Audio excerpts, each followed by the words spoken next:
Some of the most perceptive, emotionally intelligent people you'll ever encounter didn't learn their abilities from textbooks, therapy rooms, or years of mindfulness practice.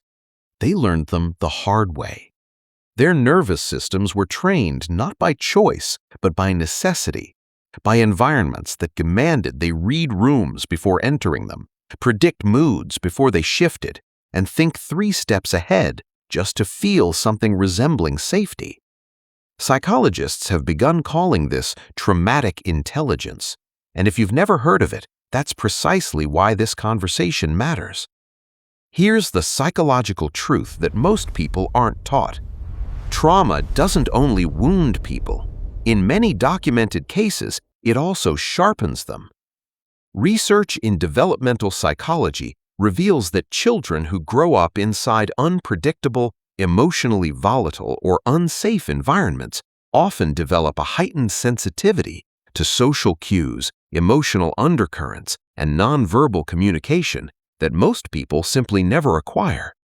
Their brains, specifically the amygdala and the prefrontal cortex, are conditioned early to detect subtle signals that the average person walks right past without noticing.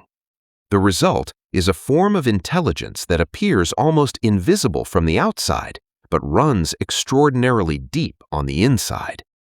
Let's talk about what it actually looks like. The first sign: you can read a room before anyone says a single word. You walk into a space and something inside you quietly shifts, an alertness that others don't seem to feel.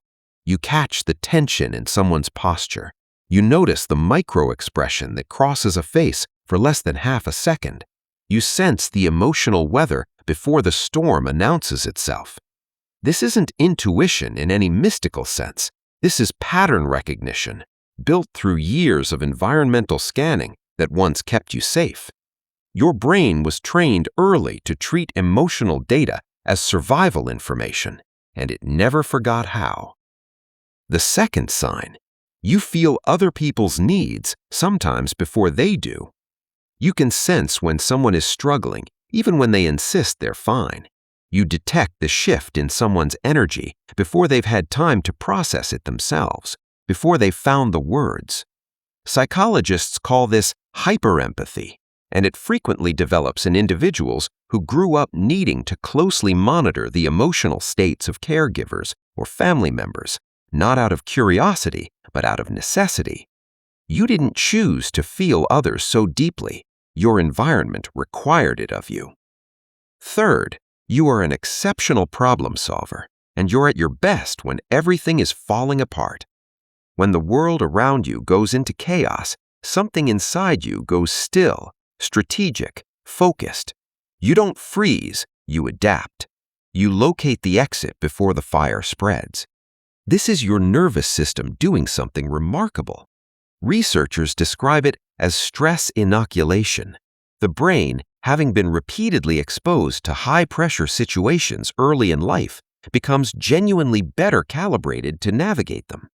High stakes weren't a shock to your system. For a long time, they were simply your normal. Fourth, you think about human behavior almost compulsively. You analyze why people say what they say and why they don't say what they mean. You replay conversations. You search for the hidden logic beneath actions that other people don't even register. This wasn't random. It was forged. Years of trying to understand unpredictable behavior turned you into a student of human nature, not because it was interesting, but because understanding people once felt essential to your survival. Pause here for a moment. Everything described so far, the perceptiveness, the empathy, the analytical depth, the composure under pressure, these are not weaknesses dressed up in the language of strength. They are genuine cognitive and emotional adaptations, documented, measurable, real. And they tell a profound story about how remarkably responsive the human brain is to experience. The remaining signs go even deeper, into how traumatic intelligence begins to shape not just how you think, but who you become. The fifth sign: you have a highly developed sense of self-reliance that quietly surprises the people around you. You don't wait to be rescued. You build your own solutions, independently, efficiently, and often without making it visible to others. This self-sufficiency makes complete developmental sense. When early environments weren't reliably supportive, the brain internalized resourcefulness as its default setting. Dependence felt dangerous, so competence became your armor. Sixth, you feel things at a frequency most people don't have access to. Music doesn't just play, it reaches you. Injustice doesn't just bother you, it settles in your chest. A small act of unexpected kindness from a stranger can genuinely move you to your core.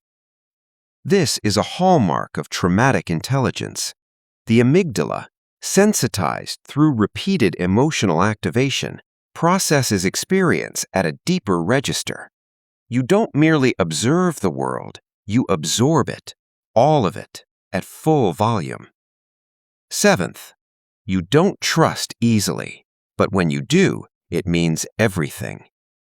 Your threshold for trust is simply higher than the average person's, and this isn't cynicism.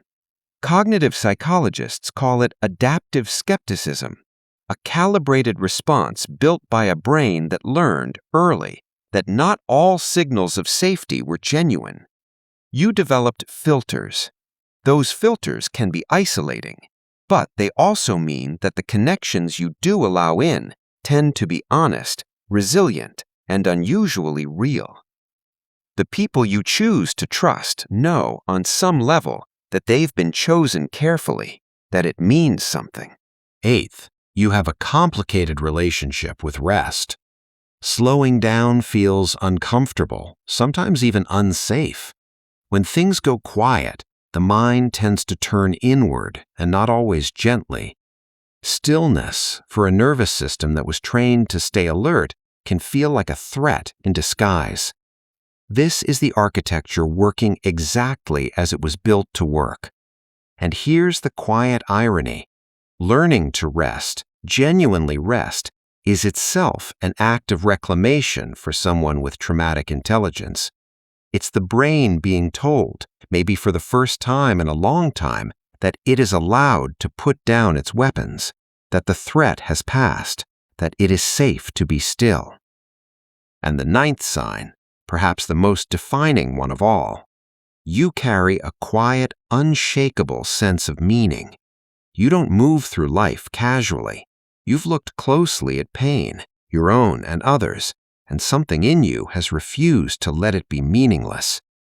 Research on post-traumatic growth, developed extensively by psychologists Richard Tedeschi and Lawrence Calhoun, consistently shows that a significant portion of people who navigate serious adversity emerge with a deeper philosophical clarity about what matters, about what's real, about what's worth protecting.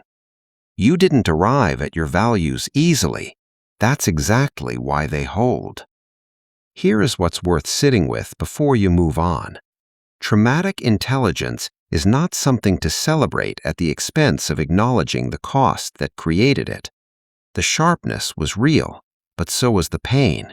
Both things can be true simultaneously, and neither one cancels out the other. What psychology invites us to understand is this: the human brain is not simply damaged by hardship. It is, in very specific and measurable ways, transformed by it.